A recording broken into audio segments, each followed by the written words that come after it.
우리 옆에 분에게 이렇게 인사하면서 말씀 들었으면 좋겠어요. 꽃처럼 아름다우시네요. 목소리를 높여서 별처럼 빛나게 삽시다. 아유, 그냥 꽃이 얼마나 아름다운지요. 참 너무너무 감사해요. 예수님의 고난과 십자가의 부활을 묵상하는 사순절 기간입니다. 여러분들은 어떻게 하루하루를 지내고 계신가요? 옛말에 이 세상에서 노력 없이 얻게 되는 것은 나이밖에 없다. 혹시 들어보셨어요? 이렇게 웃어주시는 분들이 계시니 감사하네요. 노력 없이 얻어지는 것이 나이밖에 없다는 말이 뭘까요?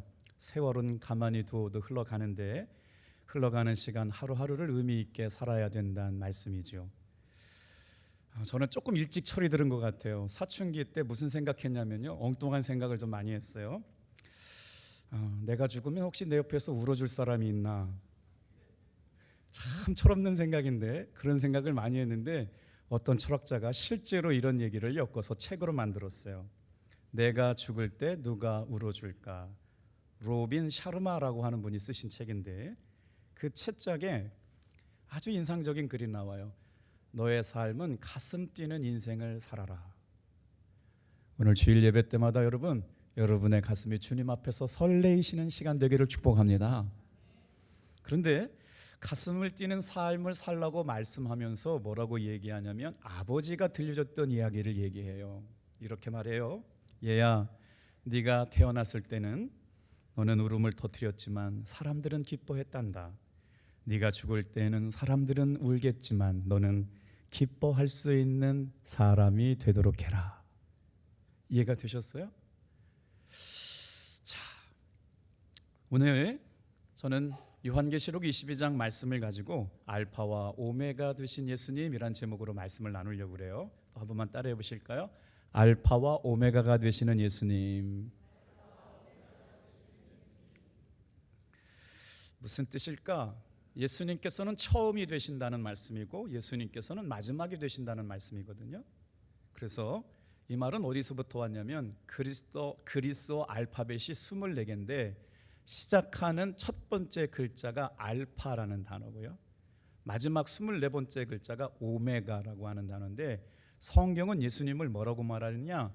알파요 오메가라고 말씀하시는 거예요. 시작이고 마침이라고 말씀하시는 거죠.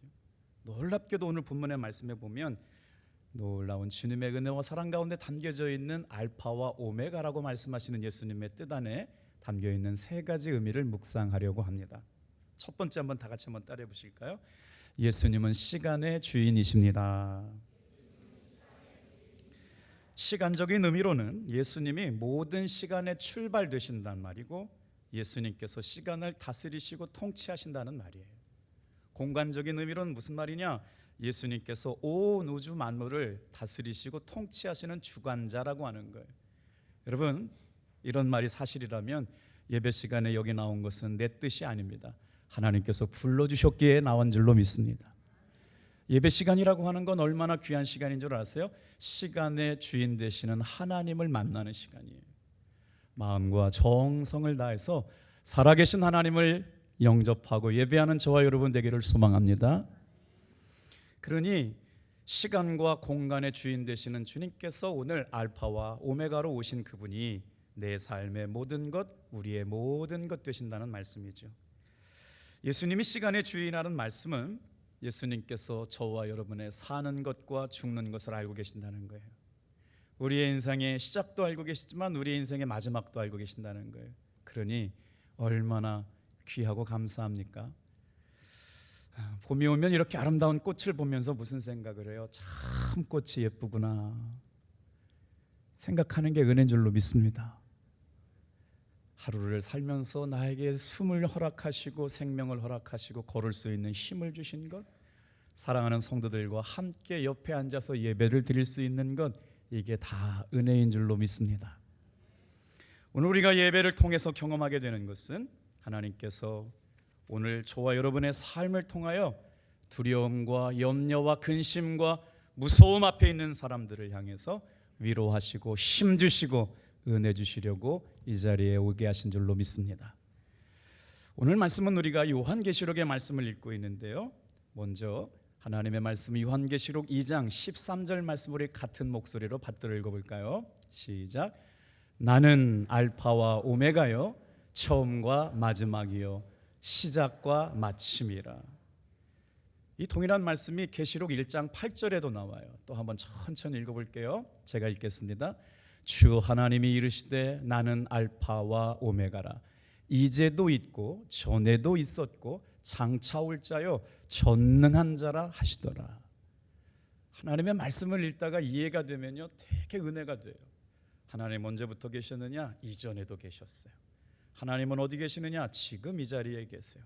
하나님은 어디 계세요? 앞으로 내가 살아갈 미래에도 나와 함께 하실 분이래요. 그분은 전능자이십니다.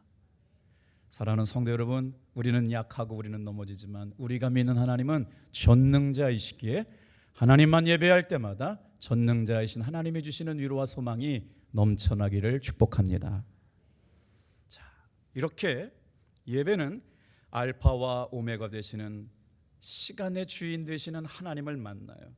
시간의 주인 되시는 예수님을 만나요. 오늘 장로님 기도해 주신 대로 성령님은 어떤 분이냐? 창조하신 분뿐만 아니라 우리에게 생명을 주신 분인데 그분은 삼위일체 하나님이에요. 성부 하나님, 성자 예수님, 성령 하나님으로 동일하게 역사하시는데 그분이 우리의 삶에 놀랍게도 시작이라고 말씀하세요. 어디에 나와요? 여러분 창세기 1장 1절 말씀에 보면 너무나도 익숙한 말씀이 있잖아요. 태초에 하나님이 천지를 창조하시니라. 여기서 태초라고 하는 말이 영어 성경에 보면요 in the beginning이라고 되어 있어요. 태초에 하나님이 세상을 창조하셨다는 거예요. 그래서 예수님께서 자기를 소개할 때 뭐라고 말씀하셨느냐? 나는 처음이다, 나는 알파다 라고 말하게 되는 거예요. 그 말씀의 의미 속에서는요 우리가 살고 있는 시간의 주인이 누구시냐? 바로 예수님이시라고 하는 거죠. 여기서 알파라고 하는 단어는요 그리스어 알파벳 24자 중에 첫 글자 영어로 말하면 A이고요. 이 알파벳이 어떻게 되냐면 우리 신학생 때 배울 때 헬라어도 배워야 되고요 히브리어 배우고 이게 시험을 봐야 되는데 이제 이때부터 머리가 찌끈찌끈 아파지기 시작하죠. 알파, 베타, 감마로 시작해서 카이, 프사이, 오메가로 끝나는 게 이제 그리스어 알파벳 24개 중에 첫 글자와 마지막 자가 알파와 오메가거든요. 자, 그러면 왜 예수님께서는 자기를 알파라고 말씀하신 걸까요? 그 알파로 시작해서 주님이 이루시려고 하시는 모든 인생의 계획들이 담겨 있기 때문에 그렇습니다. 신학교에 들어가서 첫 번째 철학 시험의 시험 문제가 지금도 잊혀지지가 않아요. 너무 충격적이어가지고요. 수십 년이 지나갔는데도 지금도 생각이 나요. 뭐였냐면요 하나님의 살아계심을 존재 증명하시오. 전혀 감동도 안 받으시고 놀라지도 않으시고 어떻게 하나님의 살아계심을 존재를 증명해야 되나? 뭐 이렇게 표현할 수 있잖아요. 나는 예수님을 믿습니다. 끝. 이 증거가 존재가 증명이 될 수가 없어요. 그런데 사실은 이 질문은 이걸 묻는 거예요. 우주론적인 존재 증명에 대해서 알고 있냐라고 묻고 있는 거였어요. 무슨 말이냐면요 하나님께서 어떻게 계시느냐? 창조하신 분이 나와 동행하시는 거냐? 이 세상에 존재하는 모든 것은 다 원인이 있다는 거예요. 원인이 있기 때문에 존재하게 되는데 그 첫 번째 원인을 찾아가는 거예요. 원인이 있고 아버지, 할머니, 할아버지가 계셨고 할아버지의 조상이 있고 조상의 위에 또 누가 있고 다 찾아가 봤더니 마지막으로 남는 첫 번째 원인이 바로 누구냐? 제1 원인이 되시는 분이 하나님이시라는 거예요. The first cause라고 하는 말인데 그렇기 때문에 하나님의 살아계심을 우리는 존재적으로 부인할 수가 없다. 사랑하는 성도 여러분, 오늘 이 시간에 저와 여러분을 예배자로 불러주시고 우리의 시간을 주관하신 하나님께서 저와 여러분들을 이곳에 불러주신 줄로 믿는 분만 우리 크게 아멘 할까요? 할렐루야. 그래요. 예배 시간의 주인이 되시는 하나님께서 나와 여러분을 이 자리에 예배자로 원하셔서 있게 하셨다라고 하는 것이죠.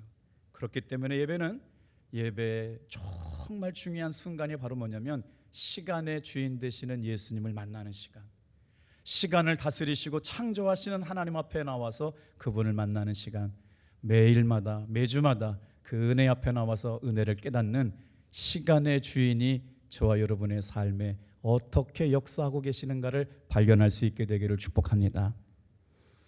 그 엄청난 예배를 드리면서 제가 이렇게 목회를 하다가 탑동교회 왔을 때 질문을 받았어요. 아주 좋은 서울의 유명한 대학을 나오신 분이 이렇게 말씀하셨어요. 목사님, 예배는 시간 낭비 아닙니까? 주일날 교회 나와서 1시간을 보내는 그 동안에 저는 나가서 열심히 일하면 더 많은 일들을 할 수 있는데 예배를 드린다는 건 시간 낭비 아닐까요? 이렇게 진짜로 묻는 분이 계셨어요. 혹시 여러분 중에서도 그런 생각하고 계시는 분이 있어요? 예배는 정말 시간 낭비가 맞습니다. 그런데 보통 시간 낭비가 아니고요, 거룩한 낭비예요. 예배 신학자 중에 마르바 던이라고 하는 사람이 이런 얘기를 했어요. 자, 예배는 시간 낭비이다. 그러나 참으로 고귀한 시간 낭비이다. 예배는 우리를 우주의 왕이신 그리고 하나님의 고귀한 광채에 빠져들게 하기 때문이다. 할렐루야. 여러분, 예배 시간마다 하나님의 은혜의 빛에 저와 여러분들을 초대하고 계신 줄로 믿습니다. 그래서 두 손을 다 들어가지고 서로에게 축복했으면 좋겠어요. 은혜의 광채가 임하기를 바라는 마음으로 빛이 있으라. 조금 소리를 높여서요. 둘, 셋. 빛이 있으라. 여러분, 보시기에 좋은 역사가 오늘 예배를 통해 일어나기를 축복합니다. 예배는 그렇게 시간 낭비이지만 어떤 사람에게는 거룩한 낭비가 되는 거예요. 시간을 드리고 마음을 드리고 정성을 드리고 물질을 드리면서도 주님을 사랑하기에 기뻐할 수 있는 것 아닙니까? 자, 예배는 우리의 시간이 주인 되신 하나님 앞에 참여하는 은혜의 시간이죠. 내일부터 우리는 호렙산 기도회가 시작됩니다. 여러분, 말씀을 묵상하면서 이런 생각이 들었어요. 시간이 없는 사람은 시간을 들여봐야 시간을 통해서 역사하시는 하나님의 은혜를 경험하게 될 줄로 믿습니다. 아멘이세요? 정말 바빠서 기도할 시간이 없어요. 정말 바빠서 새벽 기도할 시간이 없어요. 그런데 시간이 주인 되시는 예수님께서는 뭐라고 말씀하시느냐? 그 시간이 유한함을 깨닫게 하세요. 하나님 앞에 찬양하고 예배하면서 간절함을 잃어버렸죠. 요즘 이사야 말씀을 묵상하는데 유다 백성들이 하나님 앞에 점점 멀어지게 되고 이사야 선자가 통회하는 마음으로 울면서 회개하라고 외치는데 이스라엘 백성들은 반응하지 않았어요. 거기에 왜 그랬을까요? 간절함을 상실했기 때문에 그래요. 오늘 하루를 살아가는 사람들 앞에 간절함을 잃어버렸어요. 그렇기 때문에 하나님이 없이도 잘 살 것 같은 생각들이 들죠. 그거를 성경의 주석가는 뭐라고 얘기했냐면요, 불신앙의 시대를 살아가는 사람들.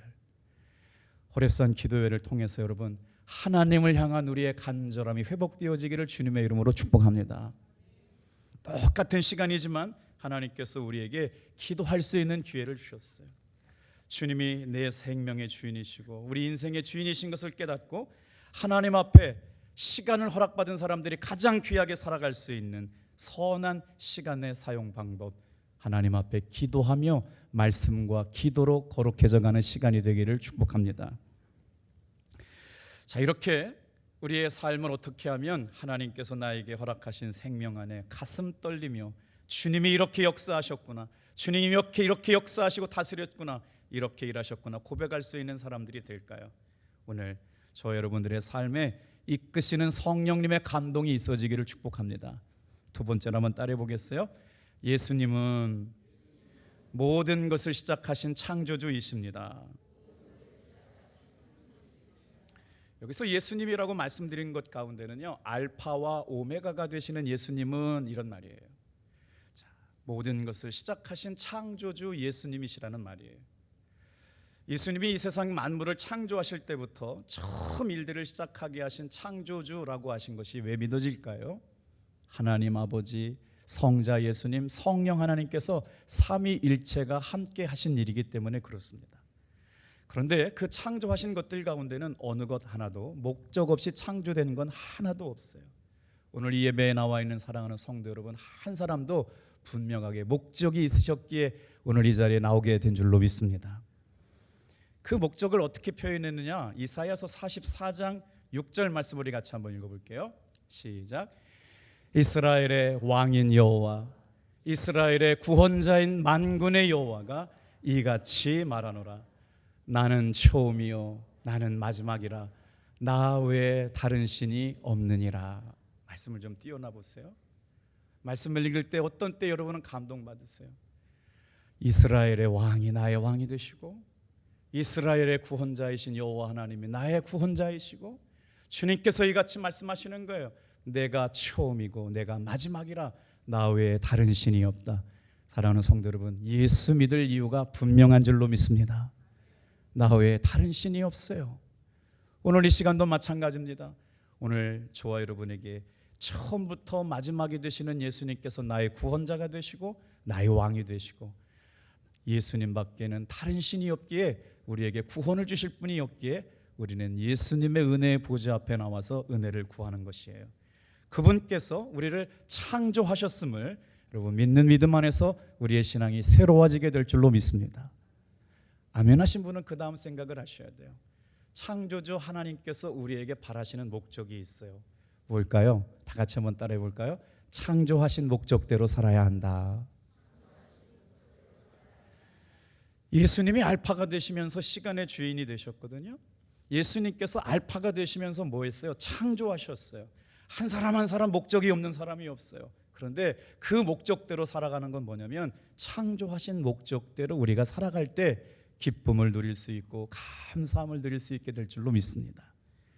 자, 요한계시록 22장 13절 말씀 또 한번 읽어볼게요. 시작. 나는 알파와 오메가요 처음과 마지막이요 시작과 마침이라.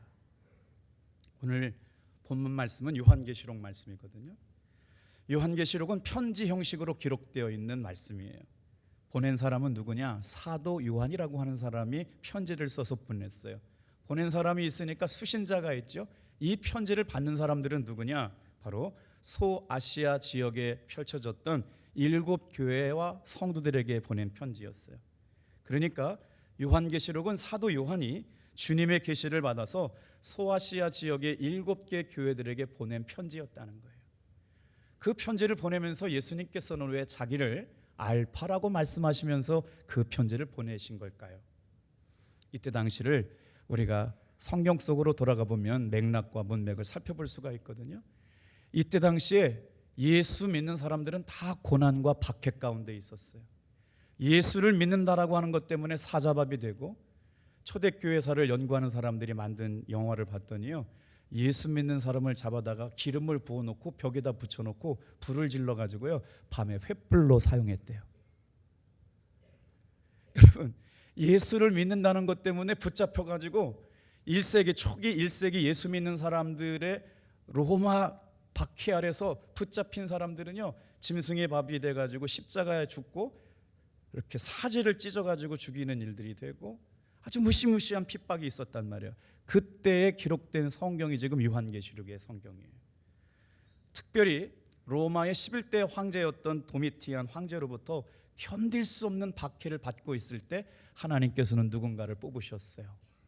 하나님의 사람 사도 요한에게 세상 끝날에 되어질 일들을 보여주신 거예요.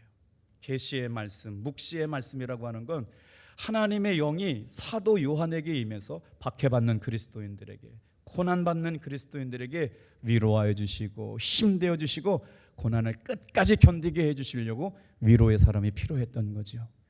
사랑하는 성도 여러분, 호렙산 기도회를 통해서 누군가의 은혜의 통로가 되는 여러분 되기를 축복합니다. 가정에 기도할 사람이 있어야 돼요. 교회에 기도할 사람이 있어야 돼요. 유혹받지 않고 세속에 물들지 않으며 타락하지 않는 하나님이 남겨두신 거룩한 불티 같은 사람, 오늘 이 자리에 나와 있는 사랑하는 성도님들 되시기를 주님의 이름으로 축복합니다. 근데 그 중에 한 사람이 누구였냐면, 주님께서 말세지 말에 핍박받고 박해받고 예수 믿는 것 때문에 죽임을 당하는 성도들을 위로할 사람이 필요했어요. 그 사람이 누구였냐면 사도 요한이에요. 사도 요한을 통해서 하나님께서는 그를 반모섬에 유배시키셨고, 수많은 그리스도인들이 투옥되고 순교자들이 여기저기서 나오게 될 때 위로하고 붙들어주고 힘주실 만한 말씀을 사도 요한에게 들려주신 것이 바로 요한계시록의 말씀이에요. 사랑하는 성도 여러분, 저와 여러분도 한 주간 동안 얼마나 어렵고 힘든 일이 많았는지 모르지만 주님께서는 알고 계실 줄로 믿습니다. 주님께서는 주님을 의지하고 사랑하는 사람들을 통해 회복시킬 줄로 믿습니다. 창조하신 분께서 창조의 목적대로 살아가려고 하는 사람들에게 은혜 주시고 새 힘 주실 줄로 믿습니다. 그래서 우리는 오늘도 주님 앞에 나와서 예배를 드리는 것이죠. 두려워하고 지치고 힘들 때마다 저 스스로에게 외치는 단어가 하나 있어요. 몇 번 말씀을 드렸지만 오늘 이 말씀도 창조주 되시는 예수님께서 저와 여러분에게 들려주시는 말씀이 있으면 좋겠어요. 다 같이 한번 따라해 볼게요. 하나님은 나를 창조하셨고 그 하나님은 나를 사랑하신다. 이 말씀을 언제 들었냐면 한 집회에 참석했는데 목사님이 열정에 충만한 가운데 막 땀을 뻘뻘 흘리면서 큰 소리로 외쳤어요. 하나님은 나를 창조하셨고 그 하나님은 나를 사랑하신다. 근데 마음에 불이 들어왔어요. 우리 한번 해볼까요? 다 같이 한번 따라해 볼게요. 하나님은 나를 창조하셨고, 목소리 조금 높여서, 그 하나님은 나를 사랑하신다. 한 번만 더 해봐요. 예수님께서 창조하신 목적이 뭐예요? 창조의 목적은 나를 사랑하기 위해서. 이게 깨달아지면요, 삶의 모습이 달라져요. 다시 한번 크게 한번 해봐요. 시작. 하나님은 나를 창조하셨고 그 하나님은 나를 사랑하신다. 창조의 방점이 찍히세요? 사랑의 방점이 찍히세요? 저는 사랑의 방점이 찍혔어요. 허물 많고 죄 많고 연약하지만 하나님이 나를 만드셨고 그 창조하신 하나님께서 나를 사랑하신다는 것. 그리고 나서 꽃을 보니까 이렇게 향기로울 수가 없어요. 고마울 수가 없어요. 그리고 나서 성도들 바라보니까요, 옆에 계셔서 은혜 받고 함께 예배 드리는 게 얼마나 감사한지 몰라요. 오늘 아침에도 숨 쉴 수 있는 은혜 주셔서 예배할 수 있고, 걸어서 주일 앞에 나와서 예배할 수 있는 것도 감사하고, 교회 주신 것도 감사하고, 생명 주신 것도 감사하고, 햇빛 주신 것도 감사하고, 삶의 모습이 주님의 창조하심을 바라보게 될 때마다 달라지고 새롭게 되기를 축복합니다. 그게 은혜예요. 창조하신 하나님께서 나를 사랑하신다. 여러분 기억하세요. 예수님께서는 창조하신 목적대로 우리를 사랑하기를 원하시는데, 창조의 목적은 뭐냐면 우리를 끝까지 사랑하시는 거예요. 영원히 사랑하시는 거예요. 죽기까지 사랑하시는 거예요. 그 사람들을 내버려 두지 않고 사랑하시려고 주님이 나와 여러분의 구주가 되신 줄로 믿습니다. 사는 것이 정말 행복하고 아름다운 삶이면 얼마나 좋았을까요? 그런데 하나님의 은혜로 살아가는 성도들에게도 때로는 위기가 찾아옵니다. 모든 것을 창조하신 예수님께서는 그 은혜로 살아야 되는데, 이게 왜일까요? 시간이 가면 시간이 갈수록 은혜가 깊어져 가는 사람이 있고, 시간이 가면 시간이 갈수록 그 은혜가 희미해져 가는 사람들이 있어요. 자, 그래서 에베소 교회를 통해서 여러분, 하나님의 사자가 명령한 말씀이 있어요. 다 같이 한번 따라하겠습니다. 처음 사랑을 회복해라. 요한계시록 2장 4절 5절 말씀을 좀 같이 한번 읽어볼까요? 시작. 그가 너를 책망할 것이 있나니 너의 처음 사랑을 버렸느니라. 그러므로 어디서 멀어졌는지를 생각하고 회개하여 처음 행위를 가지라. 만일 그러지 아니하면, 회개하지 아니하면 내가 네게 가서 내 촛대를 그 자리에서 옮기리라. 이 말씀을 누구에게 주셨냐면 아시아 교회 가운데 에베소 교회를 향하여 주님께서 말씀하신 거예요. 이 말씀은 근데 오늘 우리에게도 말씀하고 있는 거예요. 신앙의 열정이 이루어져 버렸어요. 신앙의 간절함이 언젠가부터 식어져 버렸어요. 예배를 사모하는 사모함이 언젠가부터 식어져 버렸어요. 왜 그랬을까요? 하나님 없이도 살아갈 것 같으니까. 내 힘, 내 능력, 내 경제력이면 이 세상 충분히 살 것 같으니까. 이걸 성경이 뭐라고 그랬다고요? 간절함을 상실한 시대의 사람들의 모습이었다는 거예요. 하나님 앞에 불순종한 사람들의 신앙의 태도였다는 거예요. 그래서 처음이신 분, 마지막이 되시는 분, 시간이 주인 되시는 분, 내 생명을 창조하신 분께서 뭐라고 말씀하시느냐? 다 같이 한번 따라합니다. 너의 처음 사랑을 회복해라. 뭐라고 말씀하세요? 책망할 것이 있다는 거예요. 너의 처음 사랑을 버렸기 때문에, 그러므로 어디서 떨어졌는지를 생각하고 회개하여 처음 행위를 가지라. 여러분, 호렙산 기도회가 시작될 때마다 기대가 있어요. 과연 몇 분이 오실까? 정말 사랑하는 성도 여러분, 우리 옆에 분한테 우리 한번 서로 외치겠습니다. 내일 아침에는, 저보고 하시지 말고 옆에 분에게 했어요. 내일 아침에는 성도님과 함께 꼭 참석하고 싶습니다. 그렇게 되기를 소망합니다. 이상한 게 있어요. 호렙산만 시작한다고 그러면 몸살을 앓아요. 여러분 웃기시죠? 저도 그래요. 영적 싸움이 그래요. 호렙산만 시작한다고 그러면 얼마나 피곤한지 몰라요. 아무것도 못하겠어요. 그런데 호렙산만 되면요 긴장이 바짝 돼요. 하나님께서 어떻게 일하실 것이 기대가 되기 때문인 줄로 믿습니다. 우리 장로님 굉장히 많이 아프셨어요. 시한부 판정 받으시고 항암 치유하시는 동안 수많은 죽음의 고비를 넘기셨어요. 며칠 전에 찾아오셔가지고 목사님, 제가 아픈 지 3년 반이 지났습니다. 지금도 치열하게 암과 싸우고 있지만 하나님의 은혜로 3년을 지나게 하신 것이 감사해서 성도님들과 함께 부활절 전에 떡을 나누고 싶어요. 제가 우리 장로님 위해서 아침마다 기도하고 눈물로 기도할 때마다 왜 기도해도 병이 낫지 않나? 한 번만 하나님 고쳐주시면 안 되나? 정말 예수님의 이름의 능력이라고 그러면서 왜 하나님 깨끗하게 낫지 않나? 수많은 날 동안 저도 울고 제 아내도 울고 기도했어요. 그러면서 여러분, 생명의 주인은 하나님이신 줄로 믿습니다. 고치시는 분은 하나님이신 줄로 믿습니다. 제가 고치면 제가 하나님 한다고 그럴 거 아니에요. 그런데 우리가 기도할 이유는 약하기 때문에, 넘어지기 때문에, 안 되기 때문에, 부족하기 때문에. 그럼에도 불구하고 우리 장로님 만 3년 사셨어요. 할렐루야.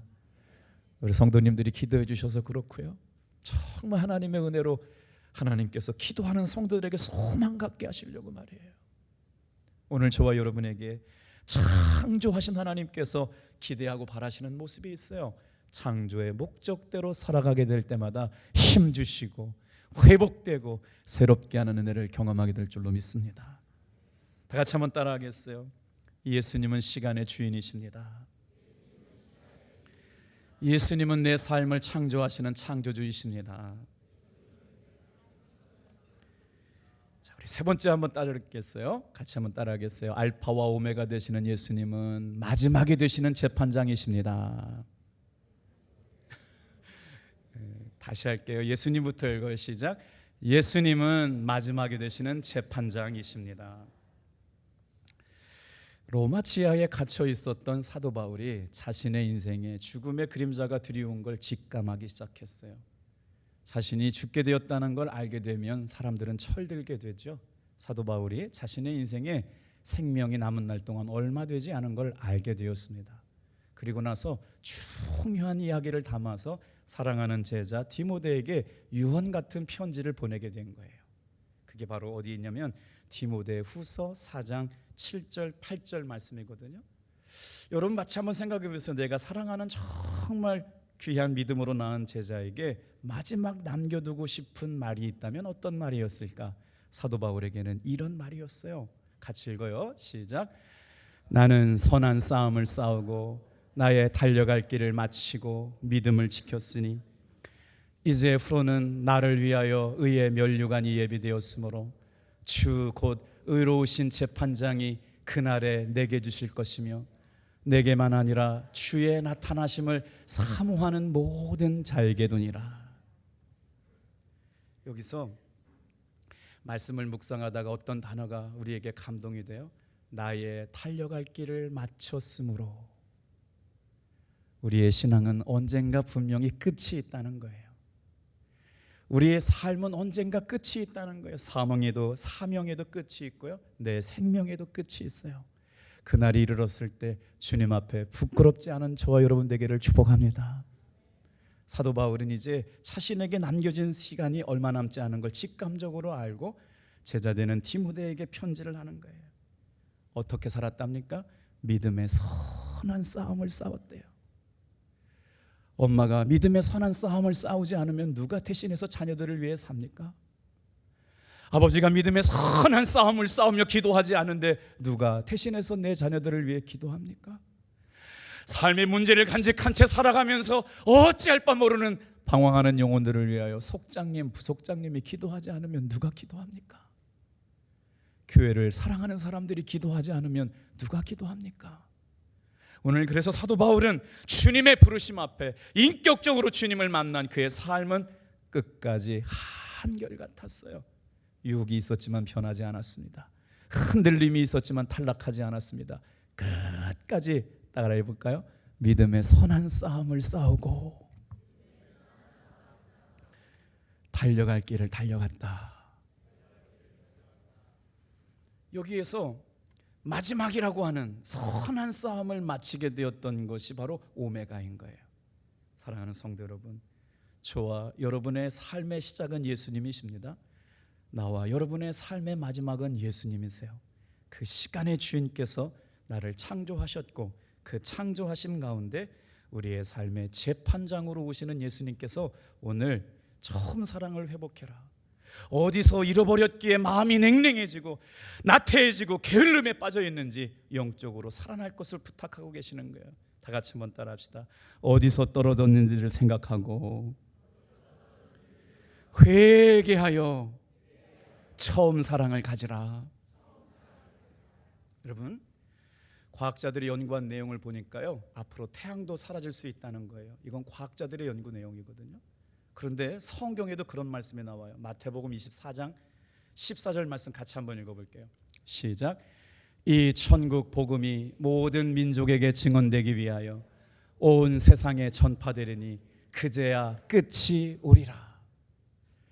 끝을 만드신 분이 누구냐? 오메가 되시는 예수님이시래요. 우리 인생과 온 우주 만물을 창조하신 분이 누구냐? 예수님이시에요. 그 예수님께서 시간의 주인이세요. 그 예수님께서 나의 삶과 내 마지막을 다스리시고 통치하세요. 우리 운명을 다스리고 결정하시는 분이 누구시냐? 예수님이신 거예요. 근데 그 예수님께서 마지막에 어떻게 오시느냐? 재판장으로 오신대요. 예수님을 사랑하시길 바랍니다. 예수님을 의지하시길 바랍니다. 예수님을 끝까지 붙드시길 바랍니다. 이제 끝이 올 날이 얼마 남지 않았어요. 성경의 말씀에는, 모든 말씀 가운데는 우주의 끝과 역사의 끝, 종말이 있음을 끊임없이 말씀하고 있어요. 그러다 같이 한번 히브리서 9장 27절 말씀 크게 같이 읽어볼게요. 하나님의 말씀이에요. 시작. 한번 죽는 것은 사람에게 정해진 것이요 그 후에는 심판이 있으리니. 예수님께서 창조하셨어요. 예수님께서 시간을 시작하셨어요. 마지막으로 오시는 분, 마지막이면서 끝으로 오시는 분이 누구냐? 예수님이신데, 예수님은 그 마지막에 어떤 모습으로 오느냐? 다 같이 한번 따라해 볼게요. 재판장으로 오십니다. 우리 인생에도 끝이 있음을 알라고 하는 거예요. 유한한 인생을 살아가면서 연약하디 연약한 우리의 삶에 하나님께서 부어주신 구원자, 왕으로 오시는 분, 각자의 인생에도 끝이 있게 붙들고 살아가야 할 분이 계시는데, 그분이 바로 누구냐? 우리의 인생의 끝에 다다랐을 때 우리에게 생명을 주시고 구원의 은혜를 주시고 우리의 삶을 행한 대로 심판하시는 분이 예수님이시기에 저와 여러분은 예수님 붙잡고 이겨야 될 줄로 믿습니다. 요한계시록 21장 6절 말씀 같이 한번 읽어볼까요? 시작. 또 내게 말씀하시되 이루었도다. 나는 알파와 오메가요 처음과 마지막이라. 내가 생명수 생물을 목마른 자에게 값없이 주리니. 사랑하는 성도 여러분, 다른 곳에 가서 인생의 목마름을 구하지 않길 바랍니다.